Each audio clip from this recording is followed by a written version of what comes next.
Symptoms. The patient usually complains of a profuse burning discharge and difficult burning micturition. These two symptoms in a woman who has previously been well suggest at once a possible gonorrheal involvement, the more so if coupled with a history of any of the above-mentioned modes of infection.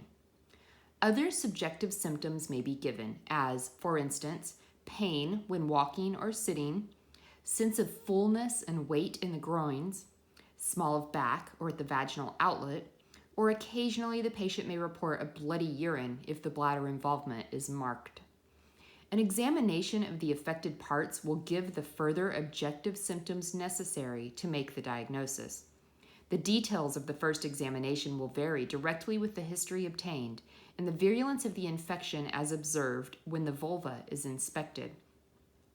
If the history of a probable low infection has been obtained and an acute condition of the vulva and urethral opening is found, a smear of the discharge should be taken by means of a sterile platinum loop for examination, and no further examination made until the acute external inflammation has subsided. The patient should be kept in bed. See acute urethritis.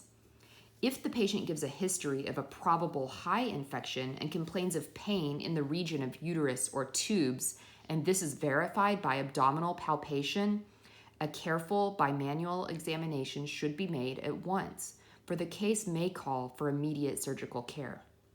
Should the patient come with the history of a subacute or chronic infection, the following routine examinations should be made.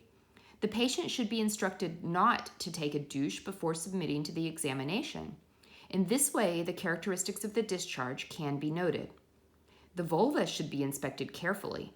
Oftentimes, venereal warts are found around the anus or vaginal outlet. The labia majora should be spread apart and search made for the macula gonorrhoicae at the openings of Bartholin's glands.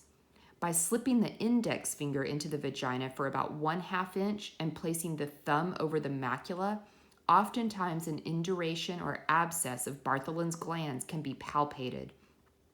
Should any pus exude from the ducts, a smear and culture should be made and laid aside for examination. Examination of the urethral orifice should next be made. If a free discharge of pus be found in the urethra, a smear and culture should be taken, and then the urethral orifice carefully wiped off and an examination made of Skene's glands. Again, by passing the index finger into the vagina and running it up toward the bladder end of the urethra, and then massaging the urethra toward its outer end, a tiny drop of pus can oftentimes be expressed for a smear and culture. The vaginal outlet should next be inspected, and if a discharge is found to be coming down from above, a further examination should be made with a speculum. When the examination is made, great care should be taken to cleanse the vaginal outlet of all discharge so that no infection be mechanically carried from outside upward to the cervix. When the cervix is well exposed by the speculum, specimens should be taken from the discharge found around the external os. The cervix is carefully inspected, and then the posterior vault of the vagina for any erosions of the mucous membrane produced by contact with the infected cervix. After the speculum examination is completed, a careful bimanual palpation should be made. With reference to the condition of the uterus and adnexa, special note should be made as to the size, position, mobility, and sensitiveness of the uterus, as to whether the tubes are enlarged or tender, and as to whether perimetrium or parametrium is involved. If an advanced or urgent condition of the pelvic organs be found, the case may have already passed over into the domain of surgical gynecology.